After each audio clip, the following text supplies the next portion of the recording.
نحمدہ ونصلی علی رسولہ الکریم بسم اللہ الرحمن الرحیم۔ حضرت عمر بن خطاب رضی اللہ تعالی عنہ کا پہلا خطبہ۔ آپ نے فرمایا کہ بسم اللہ الرحمن الرحیم، لوگوں میں ایک انسان ہو، اگر مجھے خلیفہ رسول کی نافرمانی گوارا ہو سکتی تو میں ہرگز یہ ذمہ داری نہ لیتا۔ مجھے معلوم ہے لوگ میرے سختی سے ڈرتے ہیں اور میرے دوستی سے لرزہ برہندام ہے، تو یہ میرے ذمہ داری ہے۔ جو کوئی بندہ یہ احساس رکھتا ہے وہ اپنی جگہ درست ہے۔ مجھے رسول اللہ صلی اللہ علیہ وسلم سے شرف صحبت حاصل ہے۔ میں آپ صلی اللہ علیہ وسلم کا ادنا مطیع اور خادم تھا، اور کسی بھی نرمی اور رحم دلی میں آپ صلی اللہ علیہ وسلم کے برابر نہیں پہنچ سکتا۔ بارگاہ رسالت میں میری حیثیت ایک برہنہ تلوار کی طرح تھی۔ حضور صلی اللہ علیہ وسلم جب چاہتے نیام میں رکھ لیتے اور جب چاہتے اذن کار عطا فر دیتے تھے۔ میں آپ صلی اللہ علیہ وسلم کی خدمت میں اسی طرح رہا، حتیٰ کہ آپ صلی اللہ علیہ وسلم کو اللہ تعالیٰ نے بلا لیا، یعنی اٹھا لیا۔ آپ صلی اللہ علیہ وسلم آخر وقت تک مجھ سے راضی رہے، اس پر میں اللہ کا شکر گزار ہوں۔ اس کے بعد مسلمانوں کی خدمت حضرت ابوبکر صدیق رضی اللہ تعالیٰ عنہ کے سپرد کی گئی، جن کے تحمل اور نرمی سے کسی کو انکار نہیں، اور میں بھی ان کا اطاعت کے اور معاون و مددگار رہا۔ میں اپنی سختی کو ان کی نرمی میں سمو دیتا تھا، یہاں تک کہ اللہ نے ان کو ہم سے جدا کر دیا۔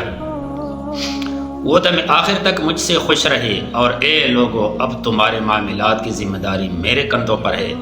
دراصل یہ میرے تمہارے ذریعے اور تمہارے میرے ذریعے ایک آزمائش ہے، ایک امتحان ہے۔ تمہیں معلوم ہونا چاہیے کہ میری سختی اب نرمی میں تبدیل ہو گئی، لیکن ان لوگوں کے لیے بدستور میرے سختی قائم ہے۔ جو لوگ ظلم کرتا ہے، جو ظالم ہے، جو لوگ امن اور سلامتی سے رہتے ہیں اور ایمانی جرأت کا اظہار رکھتے ہیں، ان کے لیے میں نرم ہوں۔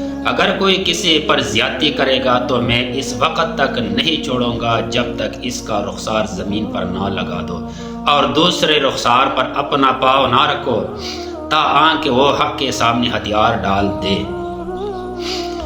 لوگوں، مجھ پر تمہارے چند حقوق ہے، یہ ضرور حاصل کرو۔ وہ یہ ہے کہ جب تم میں سے کوئی میرے پاس آئے تو اپنا حق لے کر جائیے۔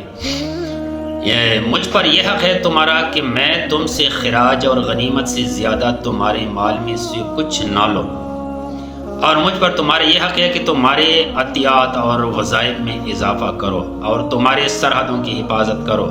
اللہ کے بندو، اللہ سے ڈرو، اللہ کا خوف رکھو، خوف خدا رکھو۔ مجھ سے درگزر کر کے میرا ہاتھ بٹاؤ، نیکی کی تکمیل اور برائی سے گریز میں میری مدد کرو، اور جو تمہاری خدمت اللہ تعالیٰ نے میرے سپرد کی ہے ان کے متعلق مجھے تنبیہ دو، مجھے نصیحت کرو، مجھے ڈانٹو، میرے سے پوچھا کرو۔